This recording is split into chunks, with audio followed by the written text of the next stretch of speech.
graphical way. And hey, this is amazing. You can create your own, you can define your Copilot name, a website, and start to work there. It's a great way to do this. And again, this is going to create a Copilot that is going to be available in your Microsoft 365 environment in a low-code scenario. Another way to do this is using Azure AI Studio. Azure AI Studio is the entry point for everything AI related that we have in our cloud. And there are so many things that we can do here. We can deploy models, we can access models, we can fine-tune models, we can connect our model with external data, so we can do a kind of live search with these models on top. If we go to the catalog, and this is something that is changing all the time, you're probably going to see, when you see these live, new models or changes in the look and feel. You see here that we have OpenAI language models, which are great. We have also Meta models. Meta released a couple of super amazing set of models, the Llama 2 models. We also have models from DESI, which is kind of cool. We have Mistral models, Mistral AI, they are creating open source great models. So we have tons of models available here. We can filter those models. In example, I want to see what models Microsoft Research have. And hey, we have a couple of cool ones. We have Microsoft Phi 2, which is one that I really like because it's a small model that you can deploy on your computer and use. Azure AI Studio is the place that if you want to build the layer of AI for your solution, you can do this. Because once you choose a model, you can literally deploy the model if you want, fine-tune the model, and hey, I can deploy the model here as a real-time endpoint, so my applications can use this model and get back, or I can even fine-tune or deploy depending on the models. I have a pay-as-you-go model. So there are so many things, and at the same time, if I have my models deployed, I can go and I can start to chat with the model. In this scenario, I deployed a lot of GPT's model, GPT 3.5, GPT 4, GPT Vision. I can do stuff with Vision. Azure AI Studio is one of the key pieces that we have right now to build AI solutions. And everything that we do here, we can later programmatically access or connect these to our applications. If you want to know more, go to ai.azure.com, and this is your entry tool for this. And we talk a lot about security. Before I forget, we have tools like PromptFlow here, which is a great tool to validate how your model is interacting with data, which are the expected results, and everything else that you need to do there to have these responsible AI checks that we talk ABCs are going to be available here. There are tons of different type of applications. So we can see, we can differentiate, we can work on a couple of scenarios that are basically good reference to see what we can do with AI. So an example, connected smart products, that's a super important one. If we talk about fraud detection, these models are great to understand examples of fraud and then analyze if new items are similar to do that. We talk a lot about have personalized experience, recommendations, and more. Service and support, information. There are so many things that we can do, and they are important right now.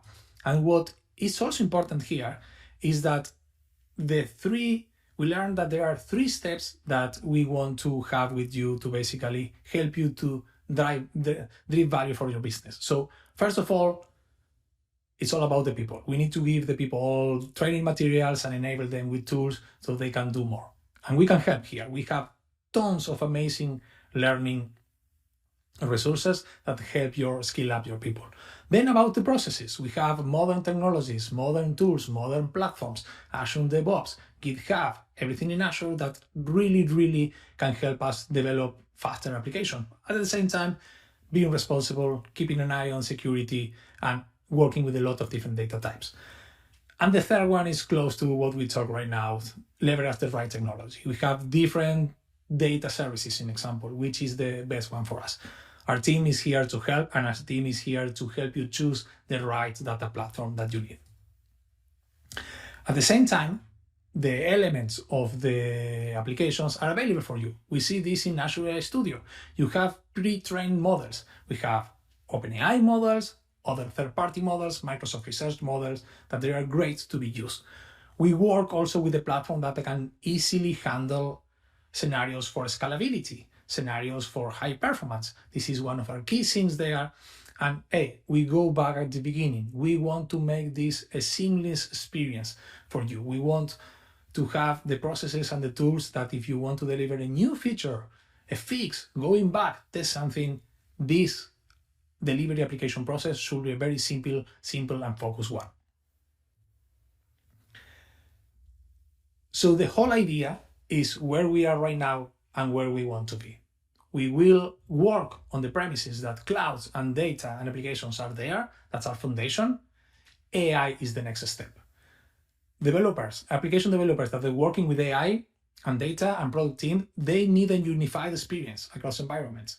Azure AI Studio is one of the key points there, but you also need the Azure a unified experience all around Azure. That's Azure, the Azure portal. So we want to bring this unified experience, unified scenarios, so the hands-off between each different team are as smooth as ever.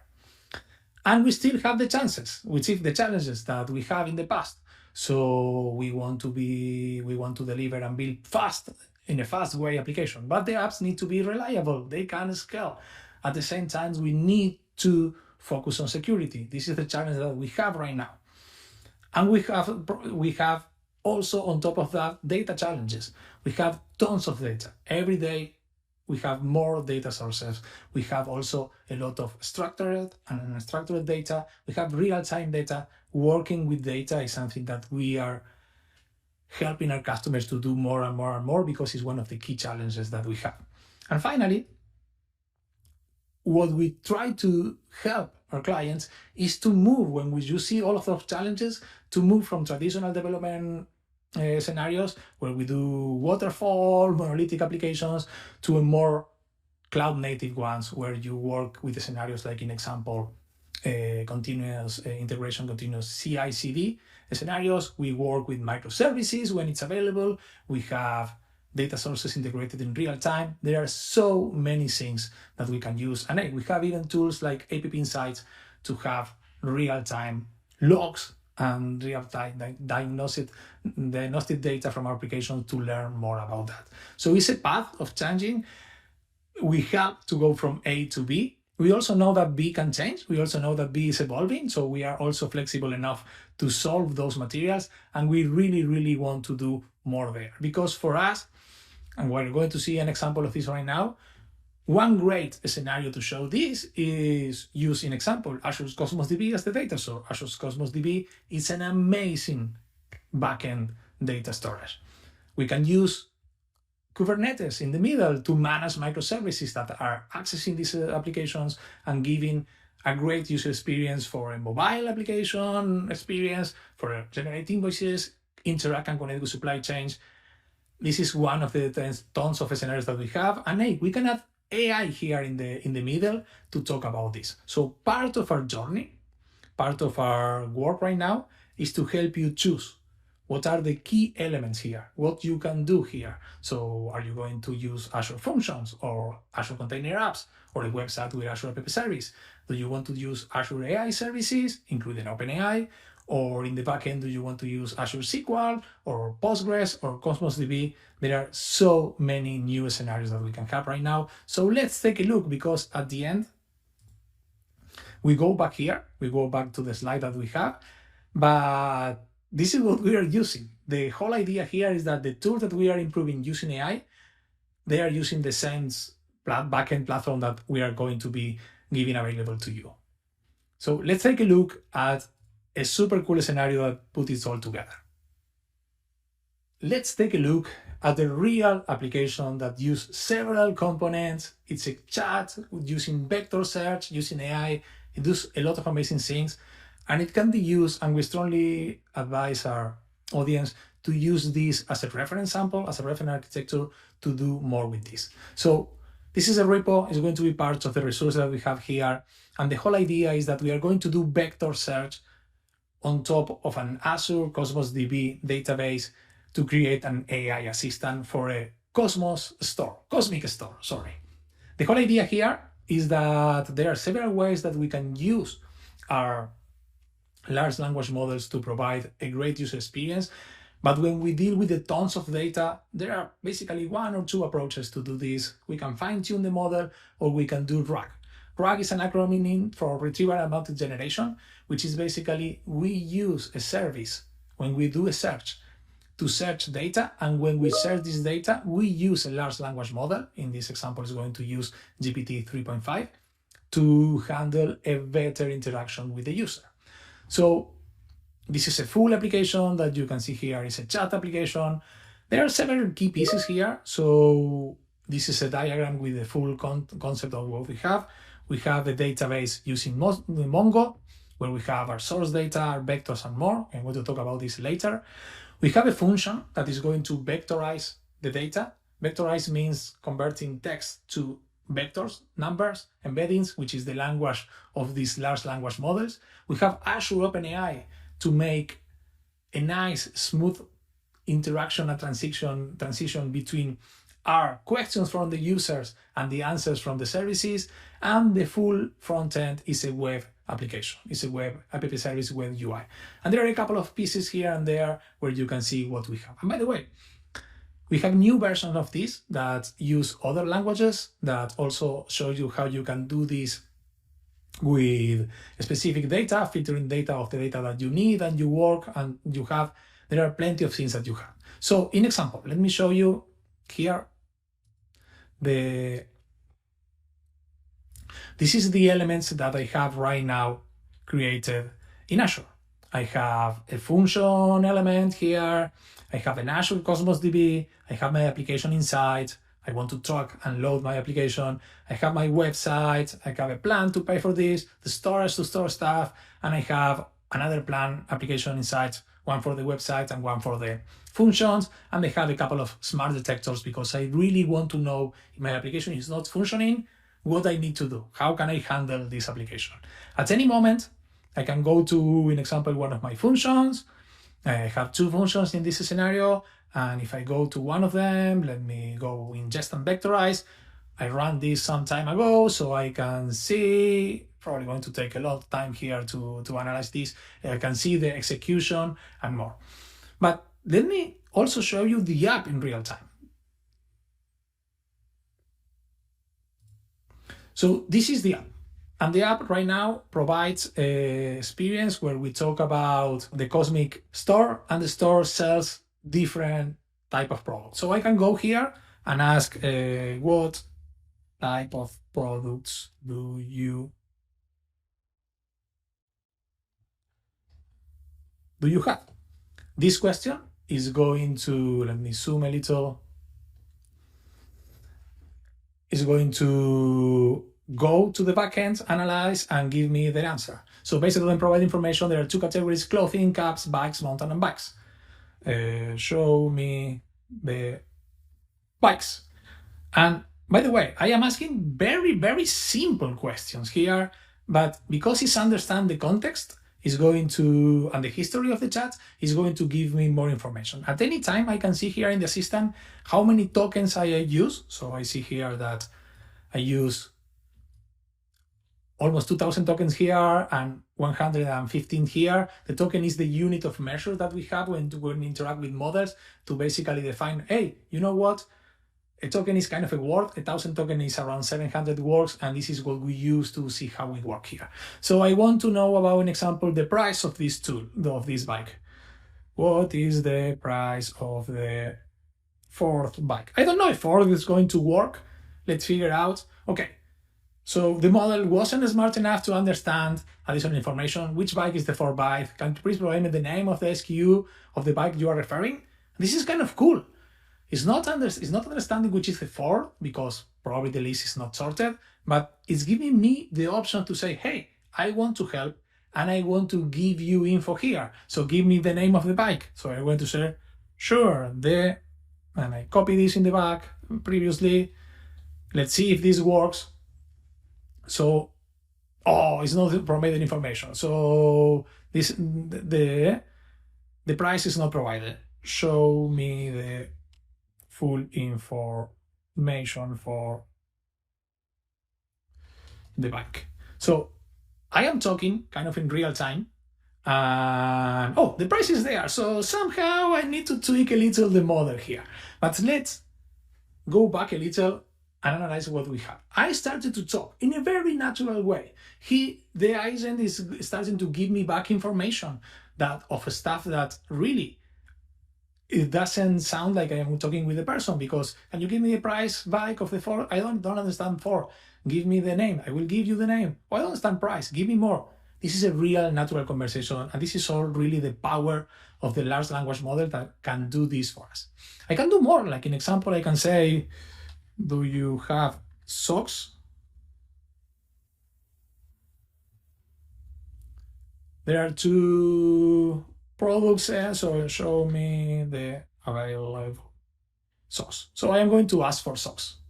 So it's not showing socks, the list of available socks. It's probably going to say there, clothing socks, clothing caps. It should give me information there. What is also nice and super important here is that at any moment, I can go and ask questions, because this is a large language model and they also work great in other languages. I can ask questions in a different language. Like in example, let me create a new chat. So we have here, I'm going to use a little Spanish. Notice the accent, came from Argentina, Spain, now Canada.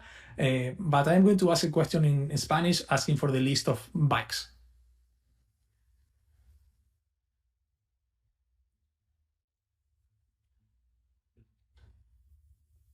So this question is, do you have bikes? And say, yes, there are bikes in the category bikes, touring bikes, different SKU, names and description and price. It's literally also answering in my language, in Spanish, which is super, super cool. I can take advantage of the model, and I can ask questions like, in example, this conversation is about what bike do you suggest to do mountain bike? So it's going to say, you know what, of the products that I have, I can suggest you the Mountain 300 Black 48. It's a mountain bike. Okay, what socks do you have? I can switch between English and Spanish in these other scenarios in a very natural way. And again, all of this is happening right now with these services in the back, where we have a database. Sorry, let me go here. Where we have a database with the Azure Cosmos DB, then we have functions to vectorize and analyze information in and out, and we have OpenAI, Azure OpenAI, as the key piece here, analyzing everything, and the web in the front. Once again, this is going to be part of the resources. Take a look at this. You can deploy this in your own Azure environment if you want. You can learn using this about vectors, Azure Kubernetes, and more components that we have here, how you manage the tokens, the description, and more. This is an amazing example of how we can build a next-gen AI chat scenario. Hey, I hope you like it, Act 1. It's an amazing, amazing example of how we can use services, Azure services, AI, and more to create a super cool application. So now it's time to take the next step. Please go to the chat, take a look at the resources, contact with your Microsoft people, and hey, do an envisioning workshop. Those are amazing tools that we have to know more about how we can tackle a problem, and using AI improve it, or how other services can connect there to solve there. Let's work on the proof of concept. I personally love proof of concept. They are a great way to know more and what we can do. And hey, after that, we can move to production. We start with envisioning, we have an idea, we create a POC, and then we move to production. That's the dream path for all of us.